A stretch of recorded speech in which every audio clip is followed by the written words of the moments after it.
ಓಂ ಸೂರ್ಯಾಯ ಶಾಂತಾಯ ಸರ್ವರೋಗ ನಿವಾರಣೆ ಆಯುರಾರೋಗ್ಯ Aishwaryam ದೇಹಿದೇವ ಜಗತ್ಪತೆಯೇ TV9 digital ವಾಹಿನಿಯ ಸೂರ್ಯಗ್ರಹಣ ರಾಶಿ ಭವಿಷ್ಯ ಕಾರ್ಯಕ್ರಮಕ್ಕೆ ಸುಸ್ವಾಗತವನ್ನು ಕೋರುತ್ತಾ ಸೂರ್ಯಗ್ರಹಣ ಸಂಭವಿಸ್ತಾ ಇದೆ. ವರ್ಷದಲ್ಲಿ ಅನೇಕ 4 ರಿಂದ 5 ಗ್ರಹಣಗಳು ಸಂಭವಿಸಿದ್ರು. ಕೆಲವು ನಮಗೆ ಗೋಚಾರ ಇರುತ್ತೆ, ಕೆಲವು ನಮಗೆ ಗೋಚಾರ ಇರೋದಿಲ್ಲ. ಆ ರೀತಿಯಲ್ಲಿ ನೋಡಕ್ಕೆ ಹೋದಾಗ ಈ ಒಂದು ಸೂರ್ಯಗ್ರಹಣ ತಾರೀಕು 21/9/2025 ಭಾನುವಾರ ಅಮಾವಾಸ್ಯೆ ಇರತಕ್ಕಂತಹ ವಿಶೇಷವಾದ, ಯಾಕೆಂದರೆ ಸೂರ್ಯಗ್ರಹಣ ಸಂಭವಿಸೋದೇ ಅಮಾವಾಸ್ಯೆಯ ಕಾಲದಲ್ಲಿ.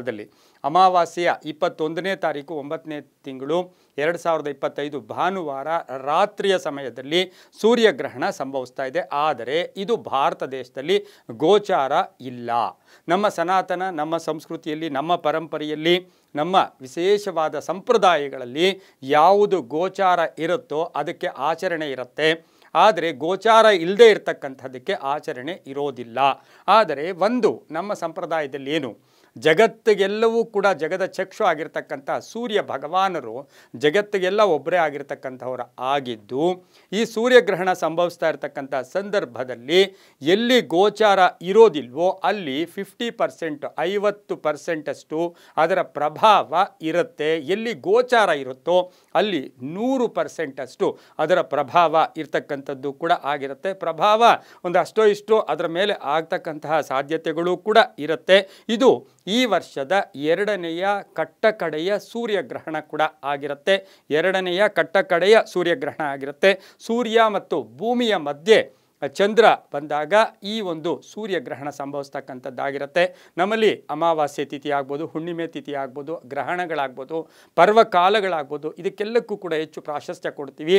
ಒಂದು ರೀತಿಯಲ್ಲಿ ನೋಡಕ್ಕೆ ಹೋದಾಗ ಈ ಗ್ರಹಣ ಕಾಲಗಳು ಬಹಳಷ್ಟು ಶುಭ ಫಲಗಳನ್ನು ಕೂಡ ಕೊಡ್ತಕ್ಕಂಥದ್ದು ಕೂಡ ಆಗಿರುತ್ತೆ. ಇನ್ನು ಈ ಒಂದು ಭಾನುವಾರ ಸಂಭವಿಸ್ತಾ ಇರ್ತಕ್ಕಂಥ ಸೂರ್ಯಗ್ರಹಣ ಭಾರತ ದೇಶದಲ್ಲಿ ಗೋಚಾರ ಇಲ್ಲ. ಮತ್ತೊಂದು ಸರಿ ಹೇಳ್ತೀನಿ. ಆದರೆ ಈ ಗ್ರಹಣ ನ್ಯೂಜಿಲ್ಯಾಂಡಲ್ಲಿ, ಆಸ್ಟ್ರೇಲಿಯಾದಲ್ಲಿ, ಪೆಸಿಫಿಕ್ ದ್ವೀಪದಲ್ಲಿ, ಅಂಟಾರ್ಟಿಕಾದಲ್ಲಿ, ಬೇರೆ ಬೇರೆ ದೇಶಗಳಲ್ಲಿ ಬೇರೆ ಬೇರೆ ಇದರಲ್ಲಿ ಆಗುತ್ತೆ. ಆದರೆ ಭಾರತ ದೇಶದಲ್ಲಿ ಇದರ ಗೋಚಾರ ಇಲ್ಲ. ಒಂದಷ್ಟು ಭಾಗದಷ್ಟು ಎಲ್ಲೋ ಒಂದು ಕಡೆ ಒಂದಷ್ಟು ಅದರ ಒಂದು ಕಾಣಿಸುವಿಕೆ ಸಾಧ್ಯತೆ ಕೂಡ ಇದೆ ಅಂತೂ ಕೂಡ ಶಾಸ್ತ್ರಜ್ಞರು ಕೂಡ ಹೇಳ್ತಾ ಇದ್ದಾರೆ. ಇನ್ನು ಈ ಗ್ರಹಣ ಎಷ್ಟು ಸಮಯಕ್ಕೆ ಸಂಭವಿಸುತ್ತೆ ಮತ್ತು ಇದರ ವಿಶೇಷಗಳೇನು ಅಂತಕ್ಕಂಥದ್ದನ್ನು ತಿಳ್ಕೊಳ್ಳೋಕ್ಕೆ ನಾವು ಇವತ್ತಿನ ದಿವಸ ಬಹುವಿಶೇಷವಾಗಿ ಮತ್ತೊಂದು ಏನು ಅಂದರೆ, ಈ ಭಾನುವಾರವೇ ನಮಗೆ ಪಿತೃಪಕ್ಷ ಆಗಿರುತ್ತೆ. ಗ್ರಹಣ ಸಂಭವಿಸ್ತಾ ಇದೆ. ಆದರೆ ಅಮಾವಾಸ್ಯೆ ತಿಥಿ ಇರ್ತಕ್ಕಂಥದ್ದು ಅಮಾವಾಸ್ಯೆ 21ನೇ ತಾರೀಕು ಬೆಳಗಿನ ಜಾವ 12:17 ಪ್ರಾರಂಭ ಆಗಿ ರಾತ್ರಿ 1:23 ಅಂದರೆ 22ನೇ ತಾರೀಕು ರಾತ್ರಿ, ಅಂದರೆ 22ನೇ ತಾರೀಕಿಗೆ ಬೆಳಗಿನ ಜಾವ 1:23 ಅಮಾವಾಸ್ಯ ತಿಥಿ ಕೂಡ ಮುಗೀತಾ ಇದೆ. ಈ ಮಧ್ಯೆ ಎಷ್ಟೋ ಜನ ಕೇಳ್ತಾ ಇರ್ತಾರೆ, ಇದೇ ಪ್ರಶ್ನೆ ಕೇಳ್ತಾರೆ. ಚೆನ್ನಾಗಿ ಜ್ಞಾಪಕ ಇಟ್ಕೊಳ್ಳಿ. ನಾವು ಪಿತೃ ಕಾರ್ಯಗಳನ್ನು ಈ ದಿನ ಮಾಡ್ಕೋಬೋದಾ ಅಂದರೆ ಮಾಡ್ಕೋಬಹುದು. ಭಾಳಷ್ಟು ಪರ್ವ ದಿನ, ತುಂಬ ವಿಶೇಷವಾದ ದಿನ ಕೂಡ ಇದಾಗಿರುತ್ತೆ. ಇನ್ನು ಗ್ರಹಣ ಸಂಭವಿಸ್ತಾ ಇರೋದು ರಾತ್ರಿ ಆಗಿರೋದ್ರಿಂದ ನೀವು ಹಗಲೆಲ್ಲವೂ ಕೂಡ ಪಿತೃಗಳ ಕಾರ್ಯ, ತರ್ಪಣ ಇರ್ಬೋದು, ಶ್ರಾದ್ದಗಳಿರ್ಬೋದು, ಪಿಂಡ ಪ್ರದಾನಗಳಿರ್ಬೋದು, ಇವೆಲ್ಲವನ್ನೂ ಕೂಡ ಮಾಡ್ಕೋಬಹುದು. ಅದಕ್ಕೆ ಯಾವುದೇ ಅಡ್ಡಿ ಆತಂಕ ಅಭ್ಯಂತರಗಳು ಕೂಡ ಇರೋದಿಲ್ಲ. ಇನ್ನು ಗ್ರಹಣ ಸಂಭವಿಸ್ತಾ ಇರೋದು ನಮಗೆ ಗೋಚಾರ ಇಲ್ಲ ಅಂದಿದ್ದಕ್ಕೋಸ್ಕರ ಯಾವುದೇ ಆಹಾರ ವಿಧಿಗಳಲ್ಲಿ ಮತ್ತು ಇಷ್ಟೇ ಸಮಯಕ್ಕೆ ಆಹಾರ ಮಾಡಬೇಕು, ಹೀಗಿರಬೇಕು, ಆಗಿರಬೇಕು ಅಂತಕ್ಕಂಥ ಪದ್ಧತಿಗಳು ಇಲ್ಲ. ಇನ್ನು ಈ ಗ್ರಹಣ 21ನೇ ತಾರೀಕು ರಾತ್ರಿ ಸ್ಪರ್ಶಕಾಲ, ಅಂದರೆ 21ನೇ ತಾರೀಕು 9ನೇ ತಿಂಗಳು 2025 ರಾತ್ರಿ ಇದು ಸ್ಪರ್ಶ ಆಗ್ತಕ್ಕಂಥದ್ದು 10:59 ಗ್ರಹಣ ಸ್ಪರ್ಶ ಆಗ್ತಾ ಇರ್ತಕ್ಕಂಥದ್ದು ಸೂರ್ಯ ಭಗವಾನರ, ಅಂದರೆ ಸೂರ್ಯ ಗ್ರಹಣ. ಆ ಸೂರ್ಯ ಕನ್ಯಾ ರಾಶಿಯಲ್ಲಿರ್ತಾರೆ. ಕನ್ಯಾ ರಾಶಿಯಲ್ಲಿ ಉತ್ತರಾಭಾದ್ರ ನಕ್ಷತ್ರ, ಉತ್ತರ ನಕ್ಷತ್ರದಲ್ಲಿ, ಉತ್ತರ ಫಲ್ಗುಣಿ ನಕ್ಷತ್ರದಲ್ಲಿ ಇರ್ತಕ್ಕಂಥದ್ದು ಕೂಡ ಆಗಿರುತ್ತೆ. ಇನ್ನು ಸ್ಪರ್ಶ ಬಂದು 10:59. ಹಾಗೆ ಮಧ್ಯಮ ಕಾಲವನ್ನು ನಾವು 1:11 22ನೇ ತಾರೀಕು ಬೆಳಗಿನ ಜಾವ ಆ ಲೆಕ್ಕಕ್ಕೆ ತಗೊಳ್ತೀವಿ. ಹಾಗಾಗಿ ಇದು ಮಧ್ಯಮ ಕಾಲ 1:11. ಇನ್ನು ಮೋಕ್ಷ ಕಾಲ ಪರಿಪೂರ್ಣವಾಗಿ ಗ್ರಹಣ ಬಿಡ್ತಕ್ಕಂಥದ್ದು 3:23 ಆಗಿರುತ್ತೆ. ಹಾಗಾಗಿ ಇದು ಗೋಚಾರ ಇಲ್ಲ. ಇನ್ನು ನಮಗೆ ರವಿ ಗ್ರಹ ಎಲ್ಲಿರುತ್ತೆ, ಬುಧನ ಮನೆಯಲ್ಲಿ, ಬುಧ ಉಚ್ಚ ಸ್ಥಾನದಲ್ಲಿರ್ತಕ್ಕಂತಹ ಮನೆ ಕನ್ಯಾ ರಾಶಿಯಲ್ಲಿ ಈ ಗ್ರಹಣ ಸಂಭವಿಸ್ತಾ ಇದೆ. ಇದನ್ನು ಭಾಗಶಃ ಸೂರ್ಯ ಗ್ರಹಣ ಅಂತೂ ಕೂಡ ಕರಿತೀವಿ. ಇನ್ನು ಸೂರ್ಯ ಗ್ರಹಣ ಕಾಲದಲ್ಲಿ ಜಪ ಮಾಡ್ಕೊಳ್ಳೋದು, ತಪ ಮಾಡ್ಕೊಳ್ಳೋದು, ಹಾಗೆ ಜಪ ಮಾಡ್ಕೊಳ್ಳೋದು, ಒಳ್ಳೆಯ ಸಂಕಲ್ಪಗಳು ಮಾಡ್ಕೊಳ್ಳೋದು. ಯಾಕೆಂದರೆ ನಿಮಗೆ ಗೊತ್ತಿರ್ಬೋದು, ಆರೋಗ್ಯಂ ಭಾಸ್ಕರಾದಿಚ್ಛೇತ್, ಆರೋಗ್ಯ ಕೊಡ್ತಕ್ಕಂಥವನೇ ಭಾಸ್ಕರ, ಶ್ರೇಯಸ್ ಕೊಡ್ತಕ್ಕಂಥವನು ಭಾಸ್ಕರ, ಕೀರ್ತಿ ಪ್ರತಿಷ್ಠೆಗಳನ್ನು ಕೊಡ್ತಕ್ಕಂಥವನು ಭಾಸ್ಕರ. ಹಾಗಾಗಿ ಆ ಭಾಸ್ಕರನ ಅನುಗ್ರಹ ಇದ್ದರೆ ಹೃದಯದ ಕಾಯಿಲೆಗಳು ಬರೋದಿಲ್ಲ, ಮತ್ತು ಹೃದಯ ಗಟ್ಟಿಯಾಗಿರುತ್ತೆ, ಆತ್ಮವಿಶ್ವಾಸ ಗಟ್ಟಿಯಾಗಿರ್ತಕ್ಕಂಥದ್ದು, ಮನಸ್ಸಿನ ಭಾವನೆಗಳು ಕೂಡ ನಮಗೆ ಒಳ್ಳೆಯದಾಗ್ತಕ್ಕಂಥದ್ದು. ಯಾಕೆಂದರೆ ಚಂದ್ರ ಅಂದರೆ ಮನಃಕಾರಕ, ಸೂರ್ಯ ಅಂದರೆ ಆತ್ಮಕಾರಕ. ಸೂರ್ಯ ಅಂತಕ್ಕಂಥವನು ಶಕ್ತಿಯ ವರ್ಧಕ ಕೂಡ ಆಗಿರ್ತಕ್ಕಂಥದ್ದಾಗಿರುತ್ತೆ. ಹಾಗಾಗಿ ಇದು ಅಮಾವಾಸ್ಯೆ, ಪರಿಪೂರ್ಣ ಅಮಾವಾಸ್ಯೆ ಇರತಕ್ಕಂಥ ಒಂದು ದಿನ ಕೂಡ ಇದಾಗಿರುತ್ತೆ. ಹಾಗಾಗಿ ಪಿತೃಪಕ್ಷಗಳ ಜೊತೆಗೆ ಈ ಒಂದು ಗ್ರಹಣ ಸಂಭವಿಸ್ತಾ ಇರ್ತಕ್ಕಂಥ ಆ ಕಾಲದಲ್ಲಿ ಇಲ್ಲಿ ಯಾವುದೇ ಗ್ರಹಣ ಸಂಭವಿಸಿದ್ರು ಕೂಡ ಬಹುಶಃ ಎಲ್ಲರಿಗೂ ಹೇಳ್ತಕ್ಕಂಥದ್ದೇನು, ಬುದ್ಧಿಮಾಂದ್ಯರಿರ್ಬೋದು, ಹಾಗೆ ಪುಟ್ಟ ಮಕ್ಕಳಿರ್ಬೋದು, ವೃದ್ಧರಿರ್ಬೋದು, ಅನಾರೋಗ್ಯ ಪೀಡಿತರಿರ್ಬೋದು, ಗರ್ಭಿಣಿಯರಿರ್ಬೋದು, ಇವರು ಯಾವುದೇ ಗ್ರಹಣ ಗೋಚಾರ ಇರಲಿ ಇಲ್ಲದೆ ಹೋಗಲಿ, ಆ ಗ್ರಹಣ ಸಂಭವಿಸ್ತಾ ಇರ್ತಕ್ಕಂಥ ಆ ಸಮಯಕ್ಕೆ ತಕ್ಕ ಹಾಗೆ ಇವರು ಯಾವುದೇ ಪ್ರಯಾಣ ಮಾಡಬಾರ್ದು, ಯಾವುದೇ ಆಹಾರ ಸೇವನೆ ಮಾಡಬಾರ್ದು, ಸ್ವಲ್ಪ ಗುಪ್ತವಾಗಿರಬೇಕು, ಹಾಗೆ ಒಂದು ಸ್ವಲ್ಪ ಪ್ರಾರ್ಥನಾದಿಗಳನ್ನು ಮಾಡ್ಕೋಬೇಕು, ಮತ್ತು ದೇವರ ಸ್ಮರಣೆಯನ್ನು ಮಾಡಿಕೊಂಡಾಗ ತುಂಬಾ ಒಳ್ಳೆಯದಾಗತ್ತೆ. ನಮಗೆ ಗೊತ್ತು, ಗ್ರಹಣ ಅಂದಾಗ ಇಲ್ಲಿ ಗ್ರಹಣಗಳು ಸಂಭವಿಸ್ತಾ ಇರ್ತಕ್ಕಂಥ ಸಂದರ್ಭದಲ್ಲಿ ಸೂರ್ಯ ಚಂದ್ರರಿಗೆ ಒಂದೆಷ್ಟು ಕಂಟಕಗಳಿರ್ತಕ್ಕಂಥ ಸಂದರ್ಭದಲ್ಲಿ ಅವರ ಹೆಸರಿನಲ್ಲಿ ಪ್ರಾರ್ಥನೆ ಮಾಡೋಕ್ಕೆ ಹೋದಾಗ ನಮಗೂ ಕೂಡ ಬಹಳಷ್ಟು ಶುಭ ಆಗ್ತಕ್ಕಂಥ ಸಾಧ್ಯತೆ ಕೂಡ ಇರುತ್ತೆ. ಇನ್ನು ಈ ಗ್ರಹಣದ ಪ್ರಭಾವ ನೋಡೋಕ್ಕೆ ಹೋದಾಗ ಸೂರ್ಯ ಗ್ರಹಣ ಕನ್ಯಾ ರಾಶಿಯಲ್ಲಿ ಸಂಭವಿಸ್ತಾ ಇದ್ದು ನೇರವಾಗಿ ಶನಿಯ ದೃಷ್ಟಿ ಇರ್ತಕ್ಕಂಥದ್ದಾಗಿರೋದ್ರಿಂದ ದೇಶದಲ್ಲಿ ಒಂದಷ್ಟು ಮಾನಸಿಕವಾಗಿ ಜನರಿಗೆ ಒಂದು ಅಹಂ ಬರ್ತಕ್ಕಂಥದ್ದು, ನಾನು ಅಂತಕ್ಕಂಥ ಭಾವನೆ ಬರ್ತಕ್ಕಂಥದ್ದು, ತುಂಬ ಶ್ರೀಮಂತಿಕೆಯಿಂದ ಮೆರೀತಾ ಇರ್ತಕ್ಕಂಥ ಎಷ್ಟೋ ಜನರಿಗೆ ಒಂದಷ್ಟು ಆಕಸ್ಮಿಕ ಕಂಟಕಗಳೆದುರಾಗ್ತಕ್ಕಂಥದ್ದು, ಕೆಲವು ರಾಜಕೀಯ ವ್ಯಕ್ತಿಗಳಿಗೆ ಅಧಿಕಾರದಲ್ಲಿ ಒಂದಷ್ಟು ದೋಷಗಳು ಬರ್ತಕ್ಕಂಥದ್ದು, ಅಧಿಕಾರದಲ್ಲಿರ್ತಕ್ಕಂಥವರಿಗೆ ಆ ಒಂದು ಸ್ಥಾನ ಪಲ್ಲಟ ಆಗ್ತಕ್ಕಂತಹ ಒಂದು ಸಾಧ್ಯತೆ ಇರುತ್ತೆ. ಇನ್ನು ಆರೋಗ್ಯದ ವಿಚಾರದಲ್ಲಿ ನೋಡೋಕೆ ಹೋದಾಗ ಇದು ಕನ್ಯಾ ರಾಶಿಯಲ್ಲಿ ಸೂರ್ಯನ ಗ್ರಹಣ ಸಂಭವಿಸ್ತಾ ಇರ್ತಕ್ಕಂಥ ಸಂದರ್ಭಕ್ಕೆ ಅನುಸಾರವಾಗಿ ನೋಡೋಕೆ ಹೋದಾಗ ದೇಶದ ಪಶ್ಚಿಮ ಭಾಗದಲ್ಲಿ ಒಂದಷ್ಟು ಅನಾರೋಗ್ಯಗಳು ಕೂಡ ಕಾಡ್ತಕ್ಕಂಥ ಸಾಧ್ಯತೆ ಇರುತ್ತೆ. ಇನ್ನು ತುಂಬ ಅಧಿಕಾರ ಹಂಬಲಿಸ್ತಾ ಇರ್ತಕ್ಕಂಥವ್ರಿಗೂ ಕೂಡ ಅಷ್ಟೊಂದು ಶುಭಕಾರಕ ಗ್ರಹಣ ಕೂಡ ಇದಾಗಿರೋದಿಲ್ಲ. ಈ ವರ್ಷದ ಕಡೆಯ ಸೂರ್ಯ ಗ್ರಹಣ ಕೂಡ ಆಗಿರ್ತಕ್ಕಂಥದ್ದು ಆಗಿದ್ದು, ಇದು ಕನ್ಯಾ ರಾಶಿ ಅಂದರೆ ಬುಧ ಅಂತ ಹೇಳಿದ್ರೆ ಜ್ಞಾನವನ್ನು ನೀಡ್ತಕ್ಕಂಥವನು. ಆ ಬುಧ ಗ್ರಹ ಸೂರ್ಯನ ಜೊತೆಯಲ್ಲಿದ್ದಾಗ ಆತನಿಗೆ ಅಷ್ಟು ಶಕ್ತಿ ಕೂಡ ಇರೋದಿಲ್ಲ, ನಿಶಕ್ತನಾಗಿ ಕೂಡ ಇರ್ತಾನೆ. ಇದೆಲ್ಲವನ್ನು ಗಮನಿಸಿ ನಾವು ನೋಡೋಕೆ ಹೋದಾಗ ನಮ್ಮ ಸನಾತನ ಸಂಸ್ಕೃತಿ, ನಮ್ಮ ಪರಂಪರೆಗಳಲ್ಲಿ ನಾವು ಈ ಗ್ರಹಣಗಳಿಗೆ ಹೆಚ್ಚು ಪ್ರಾಶಸ್ತ್ಯ ಕೊಡ್ತಾ ಇರತಕ್ಕಂಥ ಸಂದರ್ಭದಲ್ಲಿ ನಾವು ಇನ್ನು 22ನೇ ತಾರೀಕಿಗೆ ಬಂದಾಗ ಶರನ್ನವರಾತ್ರಿ ಪ್ರಾರಂಭ ಆಗ್ತಾ ಇದೆ. ಬೆಳಗಿನ ಜಾವ 3:23 ತನಕ ಗ್ರಹಣ ಇರ್ತಕ್ಕಂಥದ್ದು ಆಗಿದ್ದು, ಇದು ಮುಂದೆ ನಮಗೆ ಇಡೀ ನಾಡ ಹಬ್ಬದ ಪ್ರಥಮ ದಿನ ಕೂಡ ಆಗಿರ್ತಕ್ಕಂಥದ್ದಾಗಿರೋದ್ರಿಂದ ನಾವು ಬೆಳಗಿನ ಜಾವ ಸ್ನಾನಾದಿಗಳನ್ನು ಮಾಡ್ಕೊಳ್ಳೋದು, ಮತ್ತು ಸ್ನಾನಾದಿಗಳನ್ನು ಮಾಡಿ ಶುದ್ಧಿಯನ್ನು ಮಾಡ್ಕೊಳ್ಳೋದು, ಎಲ್ಲ ಕಡೆ ಸ್ವಲ್ಪ ದರ್ಬೆಯನ್ನು ಗ್ರಹಣದ ಸಮಯದಲ್ಲಿ ಹಾಕೋದು ತುಂಬಾ ಒಳ್ಳೆಯದು. ಆದರೆ ಗ್ರಹಣ ಗೋಚಾರ ಇಲ್ಲ, ದರ್ಬೆ ಯಾಕೆ ಹಾಕ್ತೀರಾ ಅಂತೀರಾ. ಆದರೆ ಗ್ರಹಣ ಗೋಚಾರ ಇಲ್ಲದೆ ಇದ್ದರೂ ಕೂಡ ಮಾರನೆಯ ದಿನ ಶರನ್ನವರಾತ್ರಿ ಆಗಿರೋದ್ರಿಂದ ಒಂದಷ್ಟು ದರ್ಬೆಗಳನ್ನು ಮೊದಲೇ ಮನೆಯಲ್ಲಿ ಎಲ್ಲ ಕಡೆ ಹಾಕ್ಕೊಂಡಿರೋದ್ರಿಂದ ಬಹಳಷ್ಟು ಶುಭ ಕೂಡ ಆಗುತ್ತೆ. ಇನ್ನು ಈ ಗ್ರಹಣ ಸಾಮಾನ್ಯವಾಗಿ ಹೇಳ್ತೀವಿ, ಗ್ರಹಣ ಸಂಭವಿಸ್ತಾ ಇರತಕ್ಕಂಥ ರಾಶಿ, ನಕ್ಷತ್ರ ಮತ್ತು ಎಲ್ಲಿ ಸಂಭವಿಸ್ತಾ ಇದೆ, ಆ ಗ್ರಹಣದ ಒಂದು ವಿಶೇಷ ಏನು, ಇದರ ಪ್ರಭಾವ ದೇಶಕ್ಕೆ ಪ್ರಕೃತಿಗೆ ಆಗೋದ್ರ ಜೊತೆಗೆ ದ್ವಾದಶ ರಾಶಿಗಳ ಮೇಲೆ ಇದರ ಪ್ರಭಾವ ಒಂದಷ್ಟಾದರೂ ಇದ್ದೇ ಇರುತ್ತೆ. ನಾನು ಈಗಾಗಲೇ ಹೇಳ್ತಾ ಇದ್ದೆ, ಗ್ರಹಣ ನಮಗೆ ಗೋಚಾರ ಇಲ್ಲ ಅಂದಾಗ ಅದರ 50% ಅದರ ಪ್ರಭಾವ ಇದ್ದೇ ಇರುತ್ತೆ. ಅದರಲ್ಲೂ ಸಹ ದ್ವಾದಶ ರಾಶಿಗಳ ಮೇಲೆ ಇದರ ಪ್ರಭಾವ ಹೇಗಿರುತ್ತೆ ಅಂತಕ್ಕಂಥದ್ದನ್ನು ತಿಳ್ಕೊಳ್ಳೋಕ್ಕೆ ನಾವು ಪ್ರಯತ್ನ ಪಟ್ಟಿದ್ದಾದರೆ, ಪ್ರಪ್ರಥಮ ರಾಶಿ ಆಗಿರ್ತಕ್ಕಂಥ ಮೇಷರಾಶಿ, ರಾಶಿಯಾಧಿಪತಿ ಆಗಿರ್ತಕ್ಕಂಥ ಕುಜ, ಹಾಗೆ ಮೇಷರಾಶಿಗೆ 6ನೇ ಮನೆಯಲ್ಲಿ ಈ ಗ್ರಹಣ ಸಂಭವಿಸ್ತಾ ಇರ್ತಕ್ಕಂಥದ್ದು ಆಗಿದ್ದು, 6 ಅಂತಕ್ಕಂಥದ್ದು ಶುಭ. ಯಾಕೆ ಅಂತ ಹೇಳಿದ್ರೆ ನಾವು ಯಾವಾಗಲೂ ಹೇಳ್ತೀವಿ 3, 6, 9 ಅಥವಾ 6, 11, 3, 6, 11 ಇವು 3 ಅಷ್ಟೇ. ಈ 3ರಲ್ಲಿ ಗ್ರಹಣ ಸಂಭವಿಸ್ತಾ ಇದೆ ಅಂದರೆ ಅದು ಸಾಕಷ್ಟು ಶುಭ ಫಲಗಳನ್ನು ಕೊಡುತ್ತೆ. ಇನ್ನು ಮೇಷರಾಶಿಯವರಿಗೆ ಈಗಾಗಲೇ 7.5 ನಡೀತಾ ಇರತಕ್ಕಂಥ ಸಂದರ್ಭಕ್ಕೆ ಅನುಸಾರವಾಗಿ ನೋಡೋಕೆ ಹೋದಾಗ ಈ ಒಂದು ಸೂರ್ಯಗ್ರಹಣದ ಭಾಗಶಃ ಸೂರ್ಯಗ್ರಹಣದ ಪ್ರಭಾವವನ್ನು ನಾವು ಗಮನಿಸಿ ನೋಡೋಕೆ ಹೋದರೆ ಇವರ ಒಂದು ಅನಿಸಿಕೆಗಳಿಗೆ ಮನ್ನಣೆ ಸಿಗ್ತಕ್ಕಂಥದ್ದು. ಈಗ ಸೂಲಗಳು ಏನೋ ಸಾಲ ಕೇಳ್ತಾ ಇದ್ದೀರಾ, ಅಥವಾ ಈ ಮನೆ ಕಟ್ಕೊಳ್ಳೋಕ್ಕೆ, ಸೈಟ್ ತೊಗೊಳ್ಳೋಕ್ಕೆ, ಅದಕ್ಕೆ ಸಂಪೂರ್ಣ ಅವಕಾಶಗಳು ಚೆನ್ನಾಗಿರ್ತಕ್ಕಂಥದ್ದು, ಆರೋಗ್ಯದಲ್ಲಿ ಚೇತರಿಕೆ ಕಾಣ್ತಕ್ಕಂಥದ್ದು, ಶತ್ರುಗಳು ಮಿತ್ರರಾಗ್ತಕ್ಕಂಥದ್ದು, ಇರ್ತಕ್ಕಂಥದ್ದು, ಸ್ವಲ್ಪ ಪೈಪೋಟಿಯ ಜೀವನ ಇರುತ್ತೆ. ಅದರ ಜೊತೆಗೆ ಸವಾಲುಗಳನ್ನು ಎದುರಿಸೋಕ್ಕೆ ಪ್ರಯತ್ನ ಪಡ್ತೀರಾ. ಆರ್ಮಿಯಲ್ಲಿರ್ತಕ್ಕಂಥವ್ರಾಗ್ಬೋದು, ಹಾಗೆ ಪೊಲೀಸ್ ಇಲಾಖೆಯಲ್ಲಿರ್ತಕ್ಕಂಥವ್ರು, ಸರ್ಕಾರಿ ನೌಕರಿಯಲ್ಲಿರ್ತಕ್ಕಂಥವ್ರಿಗೆ ಬಹಳಷ್ಟು ಶುಭ ಫಲಗಳಾಗ್ತಕ್ಕಂಥದ್ದು. ಮತ್ತು ಈ ಒಂದು ಮೇಷರಾಶಿಯವರಿಗೆ ಕುಟುಂಬದಲ್ಲಿ ಪೂರ್ಣ ಸಹಕಾರ ಇರತಕ್ಕಂಥ ಒಂದು ಸಾಧ್ಯತೆ. ಭೂಮಿ ವ್ಯಾಜ್ಯ ಇರ್ಬೋದು ಅಥವಾ ಯಾವುದಾದ್ರೂ ಪೊಲೀಸ್ ಕೇಸ್ ಇರ್ಬೋದು, ಕಾನೂನು ವಿಚಾರಗಳಲ್ಲಿ ಇವರಿಗೆ ಸಾಕಷ್ಟು ಶುಭ ಫಲಗಳು ಕೂಡ ಸಿಗ್ತಕ್ಕಂಥ ಸಾಧ್ಯತೆ ಈ ಒಂದು ಗ್ರಹಣದ ಪ್ರಭಾವದಿಂದ ಇರತಕ್ಕಂಥ ಸಾಧ್ಯತೆ ಕೂಡ ಇರುತ್ತೆ. ತುಂಬಾ ಒಳ್ಳೆಯದಾಗ್ತಕ್ಕಂಥ ಯೋಗ ಕೂಡ ಇರುತ್ತೆ. ಹೊಸ ಹೊಸ ಯೋಜನೆಗಳಿಗೆ ಮನ್ನಣೆ ಸಿಗ್ತಕ್ಕಂಥ ಸಾಧ್ಯತೆ ಮೇಷರಾಶಿಯವರಿಗಿರುತ್ತೆ. ಮಹಿಳೆಯರಿಗೆ ಉದ್ಯೋಗದಲ್ಲಿ ಬದಲಾವಣೆ ಆಗ್ತಕ್ಕಂಥ ಒಂದು ಸಾಧ್ಯತೆ ಸಹ ಈ ಗ್ರಹಣದಿಂದ.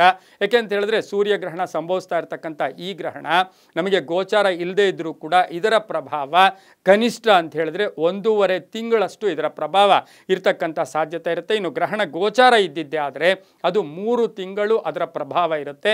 ಗೋಚಾರ ಇಲ್ಲದೆ ಇರತಕ್ಕಂಥದ್ದು 1.5 ತಿಂಗಳು ಇದರ ಪ್ರಭಾವ ಇರತಕ್ಕಂತಹ ಸಾಧ್ಯತೆ ಇರುತ್ತೆ. ಕೆಲವರಿಗೆ ಅಧಿಕಾರ ಪ್ರಾಪ್ತಿಯಾಗ್ತಕ್ಕಂಥ ಒಂದು ಯೋಗ ಕೂಡ ಮೇಷರಾಶಿಯವರಿಗಿರುತ್ತೆ. ಕುಟುಂಬದಲ್ಲೂ ಒಳ್ಳೆಯದಿರುತ್ತೆ. ಅನಿಸಿಕೆಗಳು, ಯೋಚನೆಗಳಿಗೆ ಮನ್ನಣೆ ಸಿಗ್ತಕ್ಕಂಥದ್ದು, ಮಕ್ಕಳ ವಿಚಾರದಲ್ಲಿ ಶುಭ ಆಗ್ತಕ್ಕಂಥ ಯೋಗ ಕೂಡ ಇರುತ್ತೆ. ಇನ್ನು ರೋಗ ರುಜಿನಾದಿಗಳಿಂದ ನೀವು ಎಲ್ಲೋ ಒಂದು ಕಡೆ ಎಚ್ಚೆತ್ಕೊಳ್ತಕ್ಕಂಥದ್ದು, ಅದರಿಂದ ಶುಭ ಆಗ್ತಕ್ಕಂಥದ್ದು. 6ನೇ ಮನೆ ಅಂದರೆ ರೋಗಸ್ಥಾನ. ರೋಗಸ್ಥಾನದಲ್ಲಿ ಈ ಗ್ರಹಣದ ವಿಚಾರದಲ್ಲಿ ನೋಡೋಕೆ ಹೋದಾಗ ಬಹಳಷ್ಟು ಶುಭ ಆಗ್ತಕ್ಕಂಥ ಯೋಗ ಸಹ ಮೇಷರಾಶಿಯವರಿಗೆ ಈ ಗ್ರಹಣದಿಂದ ಇರ್ತಕ್ಕಂಥದ್ದು. ಈ ಗ್ರಹಣದ ಸಮಯದಲ್ಲಿ ಸಾಧ್ಯವಾದರೆ ಶುಭ ಅಂತ ಹೇಳಿದಾಗ ಹನುಮನ ಪ್ರಾರ್ಥನೆ ಮಾಡ್ಕೊಳ್ಳೋದು. ಓಂ ಹಂ ಹನುಮತೇ ನಮಃ ಈ ಮಂತ್ರವನ್ನು ಜಪ ಮಾಡ್ಕೊಳ್ಳೋದ್ರಿಂದ ಸಾಕಷ್ಟು ಶುಭ ಆಗ್ತಕ್ಕಂಥ ಯೋಗ ಕೂಡ ಇರುತ್ತೆ. ಸಾಧ್ಯವಾದರೆ ಒಂದಷ್ಟು ಬಿಳಿಯ ಬಣ್ಣದ ಬಟ್ಟೆಗಳನ್ನು, ಸ್ವಲ್ಪ ಹಳದಿ ಆಗ್ಬೋದು, ಬಿಳಿಯ ಬಣ್ಣಗಳನ್ನು ಈ ಒಂದು ಗ್ರಹಣದ ದಿನ ಹಾಕ್ಕೊಂಡು ಆ ಬಟ್ಟೆಗಳನ್ನು ಧರಿಸ್ಕೊಂಡಿರೋದ್ರಿಂದ ಹನುಮನ ಪ್ರಾರ್ಥನೆ ಮಾಡ್ಕೊಳ್ಳೋದ್ರಿಂದ, ಆಮೇಲೆ ಒಂದು ವಾರದ ಒಳಗಡೆ ಆಂಜನೇಯ ಸ್ವಾಮಿಗೆ ವೀಳ್ಯದೆಲೆ ಹಾರವನ್ನು ಅರ್ಪಣೆ ಮಾಡಿ ಓಂ ಹಂ ಹನುಮತೇ ನಮಃ ಈ ಮಂತ್ರವನ್ನು ಜಪ ಅಥವಾ ಹನುಮಾನ್ ಚಾಲಿಸ ಹೇಳ್ಕೊಳ್ಳೋದ್ರಿಂದ ಸಾಕಷ್ಟು ಶುಭ ಆಗ್ತಕ್ಕಂಥ ಯೋಗ ಸಹ ಮೇಷರಾಶಿಯವರಿಗಿರುತ್ತೆ. ಗ್ರಹಣದ ಪ್ರಭಾವದಿಂದ ವಿದೇಶದ ಅವಕಾಶಗಳು ಕೂಡ ಕೂಡಿ ಬರ್ತಕ್ಕಂಥ ಸಾಧ್ಯತೆ ಕೂಡ ಇರುತ್ತೆ. ಮುಂದಿನ ರಾಶಿ ವೃಷಭ ರಾಶಿ, ರಾಶ್ಯಾಧಿಪತಿ ಆಗಿರ್ತಕ್ಕಂಥ ಶುಕ್ರ. ಇನ್ನು ಈ ರಾಶಿಯವರಿಗೆ 5ನೇ ಮನೆಯಲ್ಲಿ, ಪಂಚಮ ಮನೆಯಲ್ಲಿ ಅಂದರೆ ಪಂಚಮಂ ಕಾರ್ಯಸಿದ್ಧಿ, ಅದರ ಜೊತೆಗೆ ಪಂಚಮ ಅಂತಕ್ಕಂಥದ್ದು ಪೂರ್ವ ಪುಣ್ಯ ಸ್ಥಾನ ಕೂಡ ಆಗಿರ್ತಕ್ಕಂಥದ್ದಾಗಿದ್ದು, ಈ ಒಂದು ವೃಷಭ ರಾಶಿಯವರಿಗೆ ಶುಕ್ರನು ಸಹ ರವಿಯ ಮನೆಯಲ್ಲಿ ಸಂಚಾರ ಮಾಡ್ತಾ ಇರ್ತಕ್ಕಂಥ ಸಂದರ್ಭಕ್ಕೆ ಅನುಸಾರವಾಗಿ ನೋಡೋಕೆ ಹೋದಾಗ 5ನೇ ಮನೆಯಲ್ಲಿ ಈ ಒಂದು ಗ್ರಹಣ ಸಂಭವಿಸ್ತಾ ಇದೆ. ಸ್ವಲ್ಪ ಎಚ್ಚರಿಕೆ ಅಗತ್ಯ ಅಂತ ಹೇಳುತ್ತೆ.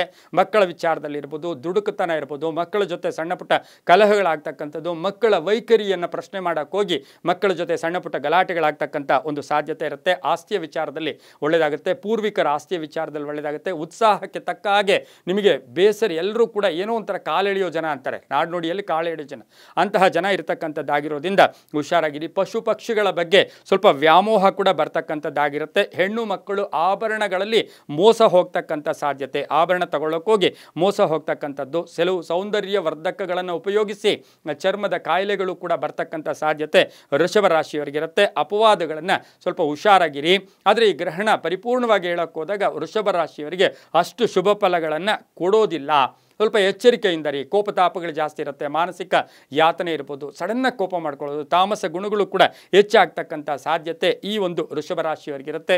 ತುಂಬ ಬೇಕಾದವ್ರ ಜೊತೆ ಕಲಹಗಳಿರ್ಬೋದು, ಗಂಡ ಹೆಂಡತಿಯ ಕಲಹಗಳಿರ್ಬೋದು, ಪ್ರೇಮ ವ್ಯವಹಾರಗಳಿಗೆ ಅಡ್ಡಿ ಆತಂಕ. ಆದರೆ ಗ್ರಹಣ ಆದ 1.5 ತಿಂಗಳು ಇದರ ಪ್ರಭಾವ ಇದ್ದರೂ ಕೂಡ ಇದು ಸ್ವಲ್ಪ ಮಟ್ಟಿಗೆ ನೋಡೋಕೆ ಹೋದಾಗ ಒಂದು 15 ದಿವಸ ಆದಮೇಲೆ ಶುಭ ಫಲಗಳನ್ನು ಕೂಡ ಕೊಡ್ತಕ್ಕಂಥದ್ದು. ಶೇರ್ ಮಾರ್ಕೆಟಿಂದ ಶುಭ ಆಗ್ತಕ್ಕಂಥ ಯೋಗ.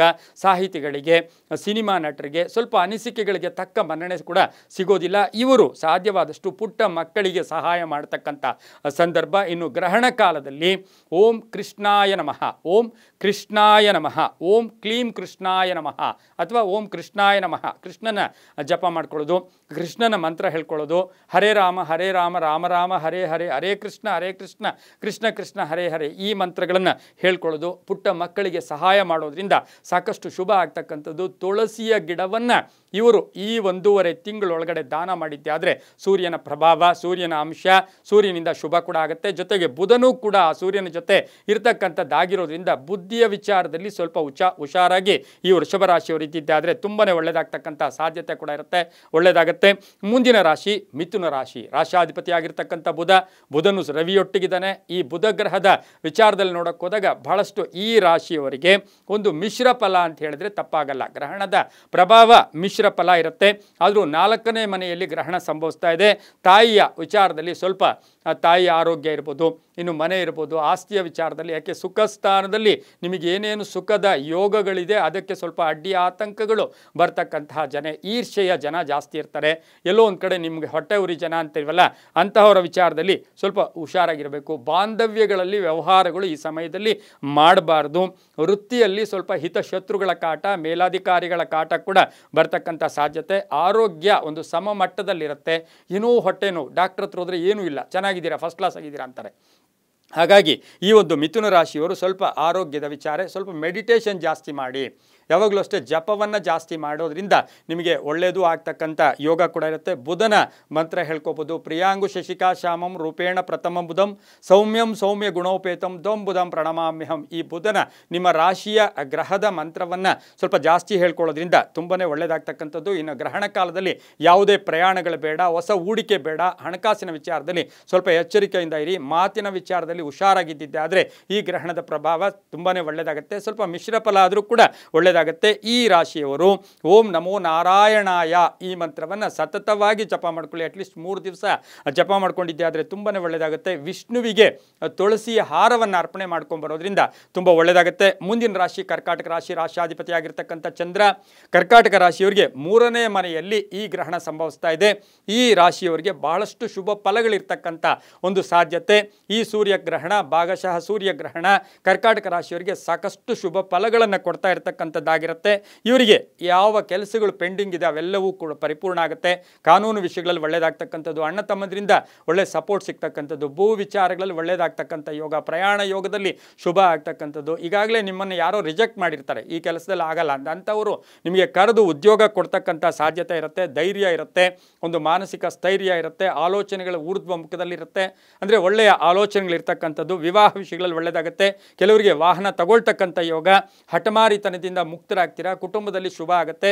ವ್ಯವಸಾಯಸ್ಥರಿಗೆ, ರೈತರಿಗೆ, ಕರ್ಕಾಟಕ ರಾಶಿಯ ರೈತರಿಗೆ ಬಹಳಷ್ಟು ಶುಭ ಫಲಗಳಿರ್ತಕ್ಕಂಥ ಒಂದು ಸಂದರ್ಭ ಕೂಡ ಇದಾಗಿರುತ್ತೆ. ಆ ಗ್ರಹಣದ ಪ್ರಭಾವ ಕೂಡ ತುಂಬ ಚೆನ್ನಾಗಿರುತ್ತೆ. ಆದರೆ ಕರ್ಕಾಟಕ ರಾಶಿಯವರು ಬಹು ವಿಶೇಷವಾಗಿ ಸ್ವಲ್ಪ ಸೀಕ್ರೆಟನ್ನು, ಗುಟ್ಟನ್ನು ಮೇಂಟೈನ್ ಮಾಡಿದ್ದೆ ಆದರೆ ತುಂಬ ಒಳ್ಳೆಯದಾಗುತ್ತೆ. ಆರೋಗ್ಯದಲ್ಲಿ ಶುಭ ಆಗ್ತಕ್ಕಂಥದ್ದು. ಈಗ ಯಾರೋ ಪೇಷಂಟ್ ಆಗಿರ್ತಾರೆ, ಈ ಗ್ರಹಣದ ಪ್ರಭಾವ ನೋಡೋಕೆ ಹೋದಾಗ ತಕ್ಷಣವೇ ಡಿಸ್ಚಾರ್ಜ್ ಆಗಿ ಮನೆಗೆ ಹೋಗ್ತಕ್ಕಂಥ ಸಾಧ್ಯತೆ ಇರುತ್ತೆ. ಮಕ್ಕಳಿಂದ ಶುಭ ಆಗ್ತಕ್ಕಂಥ ಒಂದು ಯೋಗ ಕೂಡ ಇರುತ್ತೆ. ಇವರು ಈ ಗ್ರಹಣದ ಪ್ರಭಾವ ಬಹಳಷ್ಟು ಶುಭ ಇರ್ತಕ್ಕಂಥದ್ದಾಗಿರೋದ್ರಿಂದ ಗ್ರಹಣ ಕಾಲದಲ್ಲಿ ಅಥವಾ ಗ್ರಹಣ ಆದ ಮಾರನೆಯ ದಿನ ಹಾಗೂ ನವರಾತ್ರಿಯ ಪ್ರಥಮ ದಿನ ಕೂಡ ಆಗಿರುತ್ತೆ. ಸ್ವಲ್ಪ ದೇವಿಯ ಸ್ತೋತ್ರ, ದೇವಿಯ ಮಂತ್ರಗಳು ಜೊತೆಗೆ ದಕ್ಷಿಣಾಮೂರ್ತಿಯ ಮಂತ್ರಗಳನ್ನು ಹೇಳ್ಕೊಳ್ಳೋದ್ರಿಂದ ಸಾಕಷ್ಟು ಶುಭ ಆಗ್ತಕ್ಕಂಥದ್ದು. ಓಂ ದಕ್ಷಿಣಾಮೂರ್ತಯೇ ನಮಃ ಈ ಮಂತ್ರ ಹೇಳ್ಕೊಳ್ಳಿ. ವಿದ್ಯಾರ್ಥಿಗಳಿಗೆ, ಪುಟ್ಟ ಮಕ್ಕಳಿಗೆ ಸಿಹಿ ತಿಂಡಿ ಅಥವಾ ಲಡ್ಡುಗಳನ್ನು ಒಂದು ದಾನ ಕೊಡೋದ್ರಿಂದ ತುಂಬ ಒಳ್ಳೆಯದಾಗುತ್ತೆ. ಮುಂದಿನ ರಾಶಿ ಸಿಂಹರಾಶಿ. ರಾಶಾಧಿಪತಿಯಾಗಿರ್ತಕ್ಕಂಥ ರವಿಯ ಒಂದು ಗ್ರಹಣ ಕೂಡ ಇದಾಗಿರುತ್ತೆ. ಸೂರ್ಯ ಭಗವಾನರ ಗ್ರಹಣ ಕೂಡ ಇದಾಗಿರುತ್ತೆ. 2ನೇ ಮನೆಯಲ್ಲಿ ಅಂದರೆ ಕುಟುಂಬ ಸ್ಥಾನ, ವಾಕ್ಸ್ಥಾನ, ಧನಸ್ಥಾನದಲ್ಲಿ ಗ್ರಹಣ ಸಂಭವಿಸ್ತಾ ಇದೆ. ಈಗಾಗಲೇ ನಿಮಗೆ ಗುರುಬಲ ಕೂಡ ಇದೆ. ಇನ್ನು ಈ ರಾಶಿಯವರಿಗೆ ಬಹಳಷ್ಟು 2ನೇ ಮನೆಯಲ್ಲಿರ್ತಕ್ಕಂಥದ್ದಾಗಿರೋದ್ರಿಂದ 75% ಶುಭ ಫಲಗಳಿರ್ತಕ್ಕಂಥದ್ದು. ಕುಟುಂಬದಲ್ಲಿ ಚೆನ್ನಾಗಿರುತ್ತೆ, ವಾಕ್ಸ್ಥಾನ ಚೆನ್ನಾಗಿರುತ್ತೆ, ಮಾತಿಗೆ ನಿಮಗೆ ಬೆಲೆ ಕೊಡ್ತಕ್ಕಂಥದ್ದು. ಇನ್ಶೂರೆನ್ಸ್ ಏಜೆಂಟ್ಸ್ ಇರ್ಬೋದು, ಮೆಡಿಕಲ್ ಲೈನಲ್ಲಿ ಇರ್ತಕ್ಕಂಥವ್ರಿಗೆ, ಡಾಕ್ಟರ್ಸ್ಗೆ, ಅಧಿಕಾರದಲ್ಲಿ ಇರ್ತಕ್ಕಂಥವ್ರಿಗೆ, ರಾಜಕೀಯ ವ್ಯಕ್ತಿಗಳಿಗೆ, ರೈತರಿಗೆ, ಇವರಿಗೆಲ್ಲ ಬಹಳಷ್ಟು ಶುಭ ಇರ್ತಕ್ಕಂಥದ್ದು. ಆದರೆ ಖರ್ಚು ಜಾಸ್ತಿ ಕೂಡ ಮಾಡೋಕ್ಕೆ ಹೋಗ್ತೀರಾ, ಸ್ವಲ್ಪ ಹುಷಾರಾಗಿರಿ. ಸಂಸಾರದಲ್ಲಿ ಸಣ್ಣ ಪುಟ್ಟ ಒಂದು ಎಲ್ಲೋ ಒಂದು ಕಡೆ ಅಪನಂಬಿಕೆಯ ಮಾತುಗಳು, ಭಿನ್ನಾಭಿಪ್ರಾಯಗಳು ಕೂಡ ಬರ್ಬೋದು. ಆರೋಗ್ಯದ ವಿಚಾರದಲ್ಲಿ ನೋಡಕ್ಕೆ ಹೋದಾಗ ನೆಗ್ಲಿಜೆನ್ಸ್ ಬೇಡ, ಸೀಕ್ರೆಟ್ ಆಗಿ ನೆಗ್ಲಿಜೆನ್ಸ್ ಬೇಡ, ನಿರ್ಲಕ್ಷ್ಯತನದಿಂದ ಸ್ವಲ್ಪ ಆರೋಗ್ಯದಲ್ಲೂ ಕೂಡ ಕಷ್ಟಗಳು ಕೂಡ ಬರ್ತಕ್ಕಂಥ ಸಾಧ್ಯತೆ ಇರುತ್ತೆ. ಈ ರಾಶಿಯವರು ಯಾಕೆಂದರೆ ರವಿಯ ಒಂದು ಗ್ರಹಣವೇ ಇದಾಗಿರೋದ್ರಿಂದ ಸಾಧ್ಯವಾದಷ್ಟು ಗ್ರಹಣ ಕಾಲಕ್ಕಿಂತ ಮುಂಚೆ ಸ್ನಾನ ಮಾಡಿ ಸ್ವಲ್ಪ ಜಪವನ್ನು ಮಾಡೋದ್ರಿಂದ ಸಾಕಷ್ಟು ಶುಭ ಆಗುತ್ತೆ. ಓಂ ಭಾಸ್ಕರಾಯ ನಮಃ ಈ ಮಂತ್ರವನ್ನು ಜಪ ಮಾಡಿಕೊಂಡ್ರೆ ತುಂಬ ಒಳ್ಳೆಯದಾಗುತ್ತೆ. ಮಾರನೇ ದಿನ ಸ್ವಲ್ಪ ಧಾನ್ಯಗಳನ್ನು, ನವಧಾನ್ಯಗಳನ್ನು ದಾನ ಮಾಡೋದ್ರಿಂದ ತುಂಬ ಒಳ್ಳೆಯದಾಗುತ್ತೆ. ಈ ರಾಶಿಯವರು ಸ್ವಲ್ಪ ಧನ್ವಂತರಿಯ ಮಂತ್ರ, ಸೂರ್ಯ ಮಂತ್ರವನ್ನು ಹೇಳ್ಕೊಳ್ಳೋದ್ರಿಂದ ಈ ಒಂದು ರಾಶಿಯವರಿಗೆ ಶುಭ ಫಲಗಳು ಸಿಗುತ್ತೆ, ತುಂಬ ಒಳ್ಳೆಯದಾಗುತ್ತೆ. ಮುಂದಿನ ರಾಶಿ ಕನ್ಯಾ ರಾಶಿ. ಕನ್ಯಾ ರಾಶಿಯಲ್ಲಿಯೇ ಈ ಗ್ರಹಣ ಸಂಭವಿಸ್ತಾ ಇದೆ. ಅಂದರೆ 1ನೇ ಮನೆಯಲ್ಲಿ ಸಂಭವಿಸ್ತಾ ಇರತಕ್ಕಂಥದ್ದಾಗಿರೋದ್ರಿಂದ ನನ್ನ ಜೀವನ ಇಷ್ಟೇನಾ, ನನಗಿಷ್ಟೇನಾ ಬದುಕು ಅಂತಕ್ಕಂಥ ಒಂದು ಕೋಪ ತಾಪಗಳಿರ್ಬೋದು, ಮನಸ್ಸಿಗೆ ಒಂದು ಕಿರಿಕಿರಿ ಆಗ್ತಕ್ಕಂಥ ಸಾಧ್ಯತೆ ಇರುತ್ತೆ. ಯಾಕೆಂದರೆ ರವಿ ಮತ್ತು ಬುಧ ನಾವು ಬುಧಾದಿತ್ಯ ಯೋಗ ಅಂತೀವಿ. ಅಂತೀವಿ. ಆದರೆ ಗ್ರಹಣದ ಒಂದು ಪ್ರಭಾವವನ್ನು ಗಮನಿಸಿ ನೋಡೋಕೆ ಹೋದಾಗ ಆರೋಗ್ಯದಲ್ಲಿ ಸ್ವಲ್ಪ ಏರುಪೇರು ಕೂಡ ಆಗ್ತಕ್ಕಂಥ ಸಾಧ್ಯತೆ, ಅನುಮಾನಗಳು ಜಾಸ್ತಿ ಇರುತ್ತೆ, ಆತ್ಮವಿಶ್ವಾಸ ಕುಂಠಿತ ಆಗ್ತಕ್ಕಂಥದ್ದು, ತುಂಬ ಬೇಕಾದ ಹಿತಶತ್ರುಗಳ ಕಾಟ ಆಗ್ತಕ್ಕಂಥದ್ದು, ವಿವಾಹ ವಿಷಯಗಳಲ್ಲಿ ಸ್ವಲ್ಪ ಪೋಸ್ಟ್ಪೋನ್ ಆಗ್ತಕ್ಕಂಥ ಯೋಗ ಕೂಡ ಇರುತ್ತೆ. ಹಲ್ಲು ನೋವು ಬರ್ತಕ್ಕಂಥದ್ದು, ಹಲ್ಲು ನೋವು ಈ ರಾಶಿಯವರಿಗೆ ಸ್ವಲ್ಪ ಹಲ್ಲು ನೋವು, ಮೈಕೈ ನೋವುಗಳು ಕೂಡ ಬರ್ತಕ್ಕಂಥ ಸಾಧ್ಯತೆ ಇರೋದ್ರಿಂದ ಕನ್ಯಾ ರಾಶಿಯವರು ಒಂಚೂರು ಜಾಗ್ರತೆ. ಗ್ರಹಣದ ಹಿಂದಿನ ದಿನ, ಗ್ರಹಣದ ಮುಂದಿನ 3 ದಿನ ಸ್ವಲ್ಪ ಜಾಗೃತಿಯಾಗಿ ವಾಹನದ ವಿಚಾರದಲ್ಲಿರ್ಬೋದು, ಆರೋಗ್ಯದ ವಿಚಾರದಲ್ಲಿರ್ಬೋದು, ಕಲಹಗಳಿರ್ಬೋದು, ಭೂ ಕಲಹಗಳಿರ್ಬೋದು, ಇಂಥದ್ರ ವಿಚಾರದಲ್ಲಿ ಸ್ವಲ್ಪ ಜಾಗೃತಿಯಾಗಿರಬೇಕು. ಓಂ ನಮಃ ಶಿವಾಯ, ಆ ಶಿವನ, ಯಾಕಂದರೆ ಮೃತ್ಯುಕಾರಕ ಆಗಿರ್ತಕ್ಕಂಥ ಶಿವನ ಮಂತ್ರ ಹೇಳ್ಕೋಬೇಕು. ಮಾರನೇ ದಿನ ಅಥವಾ 3 ದಿನದ ಒಳಗಡೆ ಶಿವನ ದೇವಸ್ಥಾನದಲ್ಲಿ ಬಿಲ್ವ ಪತ್ರೆಯನ್ನು ಕೊಟ್ಟು ಬರೋದ್ರಿಂದ ಸಾಕಷ್ಟು ಶುಭ ಆಗುತ್ತೆ. ಓಂ ನಮಃ ಶಿವಾಯ ಮಂತ್ರ ಜಪ ಮಾಡ್ಕೊಳ್ಳಿ, ತುಂಬಾ ಒಳ್ಳೆಯದಾಗುತ್ತೆ. ಮುಂದಿನ ರಾಶಿ ತುಲಾರಾಶಿ, ರಾಶ್ಯಾಧಿಪತಿ ಆಗಿರ್ತಕ್ಕಂಥ ಶುಕ್ರ. ತುಲಾರಾಶಿಯವರಿಗೆ 12ನೇ ಮನೆಯಲ್ಲಿ ದುಸ್ಥಾನದಲ್ಲಿ ಈ ಗ್ರಹಣ ಸಂಭವಿಸ್ತಾ ಇದೆ.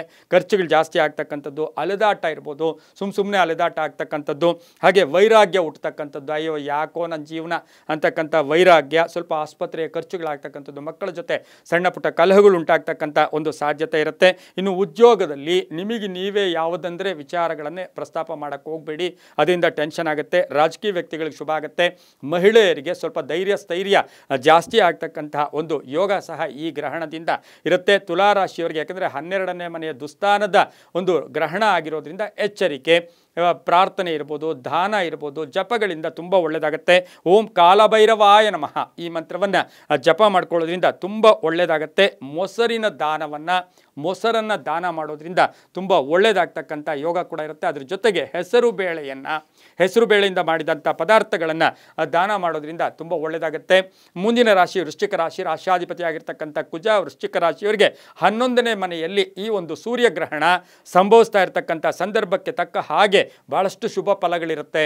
ನಿಮಗೆ ಈಗ ಚತುರ್ಥದಲ್ಲಿ ರಾಹು ಇದ್ದಾನೆ, ಪಂಚಮದಲ್ಲಿ ಶನಿ ಇದ್ದಾನೆ. ಆದರೂ ಕೂಡ ವೃಶ್ಚಿಕ ರಾಶಿಯವರಿಗೆ 11ರ ಒಂದು ಗ್ರಹಣದ ಪ್ರಭಾವ ನೋಡೋಕೆ ಹೋದಾಗ ಆದಾಯದಲ್ಲಿ ಏರಿಕೆ ಆಗುತ್ತೆ, ಆಸೆ ಆಕಾಂಕ್ಷೆಗಳು ಈಡೇರುತ್ತೆ, ಶತ್ರುಗಳು ಮಿತ್ರರಾಗ್ತಾರೆ, ಕೆಲಸ ಕಾರ್ಯಗಳಲ್ಲಿ ಜಯ ಆಗುತ್ತೆ, ಒಂದು ಮಾನಸಿಕ ಸ್ಥೈರ್ಯ ಬರುತ್ತೆ. ಈಗ ನಿಮ್ಗೆ ಯಾರೋ ಶತ್ರುಗಳಿದ್ರು ಅವರೆಲ್ಲ ಮಿತ್ರರಾಗ್ತಕ್ಕಂಥ ಯೋಗ ಕೂಡ ಇರುತ್ತೆ. ಆಸ್ತಿಯ ಕಲಹ ಇತ್ಯರ್ಥ ಆಗುತ್ತೆ, ಹೊಸ ಅವರ ಪರಿಚಯ ಆಗ್ತಕ್ಕಂಥದ್ದು, ವಿದೇಶ ಯೋಗ ಕೂಡಿ ಬಂದಿರತಕ್ಕಂಥದ್ದು, ವಿದ್ಯಾರ್ಥಿಗಳಿಗೆ ಶುಭ ಆಗ್ತಕ್ಕಂಥದ್ದು. ಹಾಗೆ ವೃಶ್ಚಿಕ ರಾಶಿಯ ಹೆಣ್ಣು ಮಕ್ಕಳಿಗೆ ವಿವಾಹ ವಿಷಯಗಳಲ್ಲಿ ಶುಭ ಆಗೋದ್ರ ಜೊತೆಗೆ ಉನ್ನತವಾದ ಹುದ್ದೆ ಸಿಗ್ತಕ್ಕಂಥದ್ದು, ಸರ್ಕಾರಿ ಉದ್ಯೋಗ ಸಿಗ್ತಕ್ಕಂಥ ಒಂದು ಸಾಧ್ಯತೆ ಕೂಡ ಇರುತ್ತೆ. ಹೆಣ್ಣು ಮಕ್ಕಳಿಗೆ ಏನಾದರೂ ಉಡುಗೊರೆಗಳು ಸಿಗ್ತಕ್ಕಂಥ ಯೋಗ ಕೂಡ ಇರುತ್ತೆ. ಓಂ ಲಕ್ಷ್ಮೀ ನಾರಸಿಂಹಾಯ ನಮಃ ಈ ಮಂತ್ರವನ್ನು ಜಪ ಮಾಡ್ಕೊಳ್ಳಿ. ಸಾಧ್ಯವಾದರೆ ನರಸಿಂಹನ ದೇವಸ್ಥಾನವನ್ನು ದರ್ಶನ ಮಾಡ್ಕೊಳ್ಳೋದು, ಕೆಂಪು ಹೂಗಳನ್ನು ಕೊಟ್ಟು ಬರೋದ್ರಿಂದ ತುಂಬಾ ಒಳ್ಳೆಯದಾಗುತ್ತೆ. ಮುಂದಿನ ರಾಶಿ ಧನುರಾಶಿ, ರಾಶ್ಯಾಧಿಪತಿ ಆಗಿರ್ತಕ್ಕಂಥ ಗುರು. ಧನುಸು ರಾಶಿಯವರಿಗೆ ಒಂದು ಮಿಶ್ರ ಫಲ. ಈ ಗ್ರಹಣದ ಪ್ರಭಾವ ನೋಡಿದ್ರೆ ಸ್ವಲ್ಪ ಮಿಶ್ರ ಫಲ. ಈ ಒಂದು 10ನೇ ಮನೆಯಲ್ಲಿ ಗ್ರಹಣ ಸಂಭವಿಸ್ತಾ ಇದೆ. ಉದ್ಯೋಗದ ವಿಚಾರಗಳಲ್ಲಿ ಹುಷಾರಾಗಿರಿ. ನಿಮಗೆ ನೀವೇ ಬಿಟ್ಬಿಡ್ತೀರಾ, ನನಗೆ ಬೇಡ ಉದ್ಯೋಗ ಅಂತಕ್ಕಂಥ ಸಾಧ್ಯತೆ ಈ 1.5 ತಿಂಗಳಲ್ಲೂ ಕೂಡ ಆಗ್ಬೋದು. ಆದರೂ ವೃತ್ತಿಯಲ್ಲಿ ಜಾಗೃತಿಯಾಗಿರಬೇಕು. ಹಿತಶತ್ರುಗಳ ಕಾಟ ಆಗ್ತಕ್ಕಂಥದ್ದು, ಆದರೆ ಮಡದಿಯಿಂದ ಶುಭ ಆಗ್ತಕ್ಕಂಥದ್ದು, ಹೆಣ್ಣು ಮಕ್ಕಳಿಂದ ಶುಭ ಆಗ್ತಕ್ಕಂಥ ಯೋಗ. ಹಾಗೆ ಹಣಕಾಸಿನ ವಿಚಾರದಲ್ಲಿ ಯಾವುದೋ ಒಂದು ಆ ಟೈಮಿಗೆ ನಿಮಗೆ ಅಡ್ಜಸ್ಟ್ ಆಗ್ತಕ್ಕಂಥ ಯೋಗ ಕೂಡ ಇರುತ್ತೆ. ಮನೆಯಲ್ಲಿ ಬೇರೆ ಅಥವಾ ಮನೆಯಲ್ಲಿರ್ತಕ್ಕಂಥವರ ಆರೋಗ್ಯದ ಬಗ್ಗೆ ಸ್ವಲ್ಪ ಕಾಳಜಿಯನ್ನು ಕೂಡ ತಾವು ವಹಿಸಬೇಕಾಗಿರುತ್ತೆ.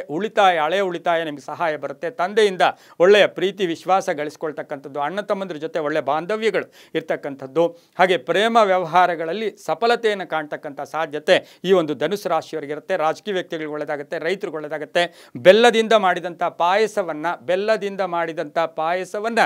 ದಾನ ಮಾಡೋದ್ರಿಂದ ತುಂಬ ಒಳ್ಳೆಯದಾಗುತ್ತೆ. ಗಾಯತ್ರಿ ಮಂತ್ರ ಆಗಲಿ ಅಥವಾ ಸೂರ್ಯನ ಮಂತ್ರ ಓಂ ಭೂರ್ಭುವ ಸ್ವಾಹ ತತ್ಸವಿತುವರೇಣ್ಯಂ ಭರ್ಗೋ ದೇವಸ್ಯ ಧೀಮಹಿ ಧಿಯೋ ಯೋ ನಃ ಪ್ರಚೋದಯಾತ್ ಇದಾಗಲಿ ಸೂರ್ಯನ ಮಂತ್ರವನ್ನು ಜಪ ಮಾಡ್ಕೊಳ್ಳೋದ್ರಿಂದ ಸಾಕಷ್ಟು ಶುಭ ಕೂಡ ಆಗುತ್ತೆ. ಮುಂದಿನ ರಾಶಿ ಮಕರ ರಾಶಿ, ರಾಶ್ಯಾಧಿಪತಿ ಆಗಿರ್ತಕ್ಕಂಥ ಶನಿ. ಮಕರ ರಾಶಿಯವರಿಗೆ ಭಾಗ್ಯಸ್ಥಾನದಲ್ಲಿ ಗ್ರಹಣ ಸಂಭವಿಸ್ತಾ ಇದೆ. ಭಾಗ್ಯಸ್ಥಾನದಲ್ಲಿ ಒಂದಷ್ಟು ಶುಭ ಫಲಗಳು ಕೂಡ ಕೊಡುತ್ತೆ. ನಂಬಿಕೆ ಚೆನ್ನಾಗಿರುತ್ತೆ, ಕೆಲಸ ಕಾರ್ಯಗಳಲ್ಲಿ ಶುಭ ಆಗುತ್ತೆ, ಆಸೆ ಆಕಾಂಕ್ಷೆಗಳು ಈಡೇರುತ್ತೆ, ಮನೆ ಕಟ್ಕೊಳ್ಳೋ ಯೋಗ, ಸೈಟ್ ತಗೊಳ್ಳೋ ಯೋಗ. ಹಾಗೆ ಈ ಒಂದು ರಾಶಿಯವರಿಗೆ ಶತ್ರುಗಳು ಕೂಡ ಮಿತ್ರರಾಗ್ತಕ್ಕಂಥದ್ದು, ಕಾರ್ಯ ಎಲ್ಲೋ ಒಂದು ಕಡೆ ಕಾರ್ಯದಲ್ಲಿ ಸತ್ಫಲಗಳನ್ನು ಪಡ್ಕೊಳ್ತೀರಾ.